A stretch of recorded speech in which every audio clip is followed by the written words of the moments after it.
Os líderes cristãos precisam de liderar pelo exemplo. Qualquer pessoa que deseje ser um líder da igreja deve, antes de mais nada, ser responsável em casa. A sua vida deve ser relevante para a sua família, antes de considerar liderar qualquer escritório da igreja. A Escritura declara: este é um ditado fiel: se um homem deseja a posição de bispo, deseja um bom trabalho. Um bispo então deve ser irrepreensível, marido de uma esposa temperante, sóbrio, de bom comportamento.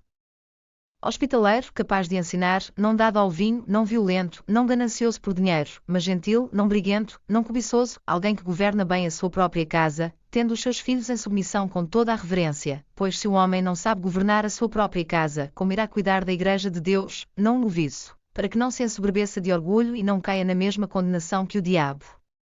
Além disso, ele deve ter um bom testemunho entre os que estão de fora, para que não caia em reprovação e no laço do diabo. 1 Timóteo 3, 1-7 Lição: os líderes cristãos devem ser responsáveis e liderar pelo exemplo. Desde que a caridade começa em casa, um ministro evangélico deve primeiro ser responsável na sua vida pessoal. Ele deve ser um cônjuge e pai responsável. Ele deve ser tido com alta estima em sua família. Qualquer pessoa que considera a honra de um líder da igreja deve ter reputação entre seus pares, e ele deve liderar através do exemplo. Além disso, um líder de igreja deve entender o conceito da Bíblia e estar pronto para dar-lhe uma interpretação clara e contrita. Ele deve estar pronto para compartilhar o Evangelho na verdade e caminhar na integridade do seu coração.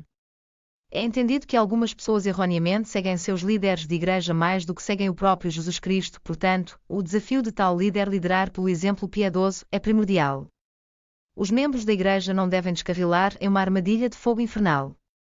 Portanto, todo líder de igreja e aqueles que ministram em outra capacidade devem assegurar-se de fazer um esforço decisivo que influenciará positivamente seus membros, seguidores, que protegem, para que o nome de Deus possa ser glorificado em suas vidas. Oração: querido Deus, por favor, ajude os líderes da nossa igreja a liderar pelo exemplo para que os membros possam ser fiéis a você.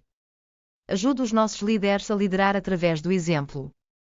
Deixe-os ser pessoas íntegras que sinceramente promovam o seu interesse na vida das pessoas. Por favor, ajude os seus servos a serem fortes em casa, para que eles possam ter impulso suficiente para impactar positivamente os outros. Une os teus servos com graça para promover o Evangelho, não diluído neste mundo corrompido. Que eles sejam cheios do Espírito Santo para terem poder e ousadia para pregar a verdade fundamental da Bíblia, para que o teu nome possa ser louvado, e para que as pessoas cheguem ao céu. Por favor, faça estas coisas e muitas mais.